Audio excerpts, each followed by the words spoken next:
আসসালামু আলাইকুম। কেমন আছেন সবাই? ভালো আছেন? মাটির চুলায় হাঁসের মাংস রান্না করব। পেঁয়াজ দিয়েছি, গরম মশলা দিয়ে দিলাম। এখন আরও পেঁয়াজ লাগবো, কারণ পেঁয়াজটা বেশি না দিলে হাঁসের মাংস তো টেস্ট কম হয়, ঝাল জসে না রান্না করলে। এখন দিয়ে দিব পেঁয়াজটা আদা ভাজা হয়েছে, পানি দেওয়ানো হয়েছে। এখন হলুদ, মরিচ, ধনিয়া পাউডার আর এটা আদা রসুন পেস্ট। লাকড়ি চুলা রান্না তো একটু ধুমা হচ্ছে, চোখে কম দেখা যাচ্ছে। এই হাঁসটা দিয়ে দিতেছি। এখনই অনেকগুলো হাঁস,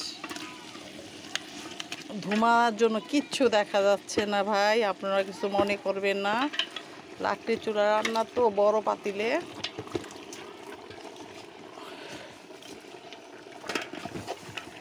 কারণ হ্যাঁ, এখন ধুমা কমছে। হাঁসের মাংসতে ঝাল এবং তেল, সব লবণ সবটা সুন্দরভাবে দিতে হয়, তাহলে হাঁসের মাংস খেতে ভালো। তার সাথে যদি আস্তে আস্তে রসুন দেন আরও ভালো লাগবে।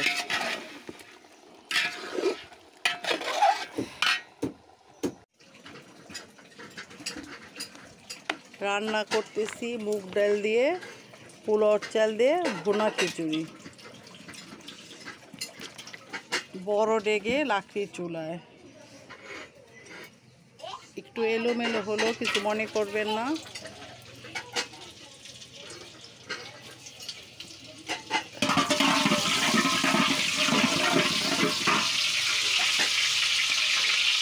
এখানে পেঁয়াজ দিয়ে দিলাম।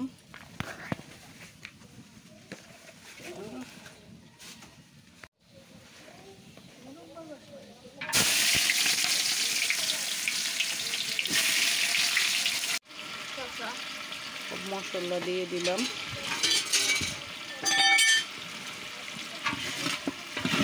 এটা পোলাও রান্না করবো, পোলাও না সরি ভুনা খিচুড়ি, মুগ ডাল দিয়ে পোলাওর চাল দাও। পোলাওর চালটি দিয়ে দিলাম, মুগ ডালের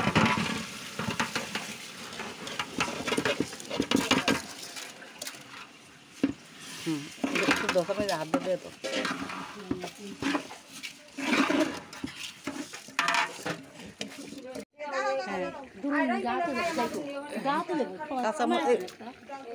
কাঁচামরিচটা দিয়ে দিলাম, ঝোল পানি দিয়ে দিয়েছি। ঢাইকে দিব।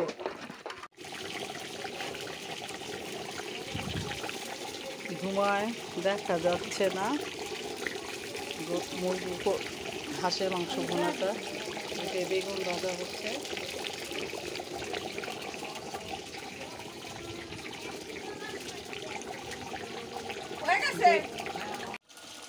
দেশি মুরগি ভুনা, আরো বেগুন ভাজা। মাটির চুলায় মুরগি ভুনার স্বাদই আলাদা। খিচুড়ি হয়ে গেছে, মুগের ডালে ভুনা খিচুড়ি। এটা হলো হাঁসের মাংস রান্না।